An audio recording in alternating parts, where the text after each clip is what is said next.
Hi, Room 10 kiddos. We're heading on to chapter 14. Guess what? We are now more than halfway through the book of Kate DeCamillis Because of Winn Dixie. In chapter 13, we talked about what Opal's days were looking like. The first thing she always did, her and Winn Dixie went to work.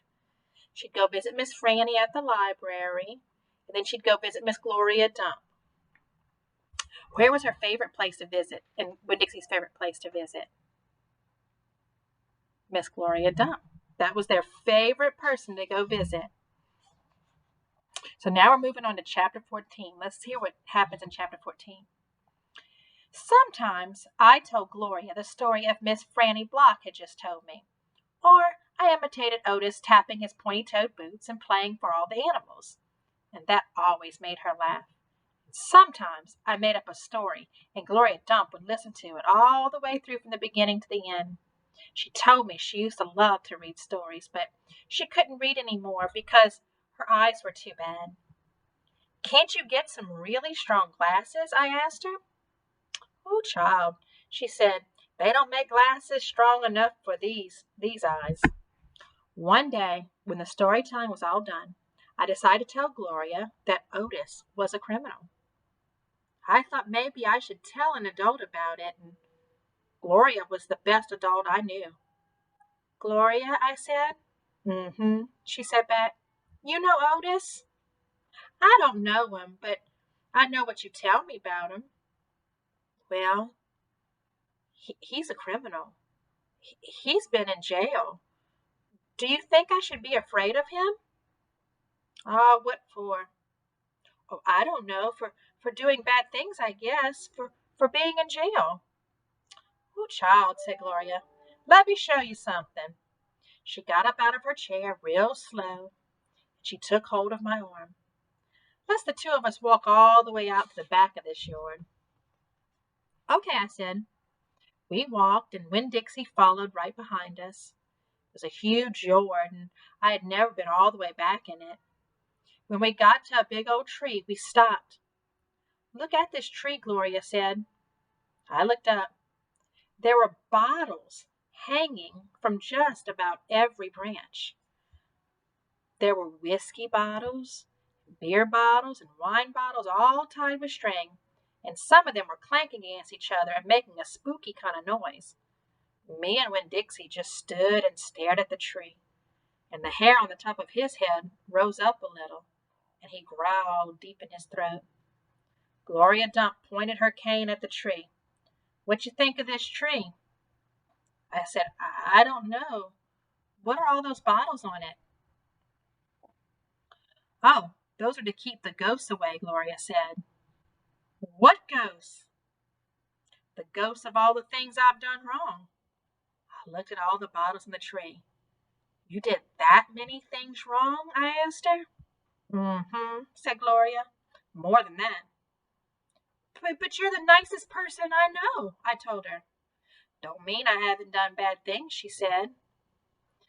There's whiskey bottles on there, I told her, and beer bottles. Oh, child, said Gloria Dump. I know that. I'm the one that put them there. I'm the one who drank what was in them. My mama drank, I whispered. I know it, Gloria Dump said.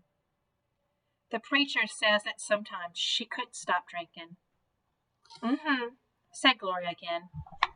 That's the way it is for some folks. We get started and we can't get stopped. Are you one of those people? Yes, ma'am, I am. But these days I don't drink nothing stronger than coffee. Did the whiskey and beer and wine, did they make you do the bad things that are ghosts now? Some of them, said Gloria Dump. Some of them I would have done anyway, with alcohol or without it, before I learned. Learned what? Learn what is the most important thing. What's that? I asked her. It's different for everyone, she said. You find out on your own. But in the meantime, you got to remember, you can't always judge people by the things they've done. You got to judge them by what they're doing now. You judge Otis by the pretty music he plays and how kind he is to them animals, because that's all you know about him right now. All right? Yes, ma'am, I said. And them Dewberry boys, you try not to judge them too harsh either, all right? All right, I said. All right then, said Gloria Dump, and she turned and started walking away. Winn Dixie nudged me with his wet nose and wagged his tail. When he saw I wasn't going, he trotted after Gloria. I stayed where I was, and I studied that tree. I wonder if my mamma, wherever she was, had a tree full of bottles, and I wondered if I was a ghost to her, the same way she sometimes seemed like a ghost to me. That was a sad chapter. So, in chapter 14, what happened? She's at Miss Gloria Dump's house, and she feels she needs to tell an adult something. She knows something about Mr. Otis. What does she know about Mr. Otis? Right, that he's been in jail. And so she feels like she needs to at least tell some adult. So the best adult she knows is Miss Gloria. So she tells Miss Gloria. And is Miss Gloria worried? No, because Miss Gloria knows that Opal knows Mr. Otis now, and he does good things now, and that was in his past. So she said she needs to judge Mr. Otis based on what she knows about him, and what she knows about him is that he's a good man, and he takes care of the animals, and he plays beautiful music. So I think she makes her feel a little bit better about that. But then she shows her a tree, and what's hanging from the tree?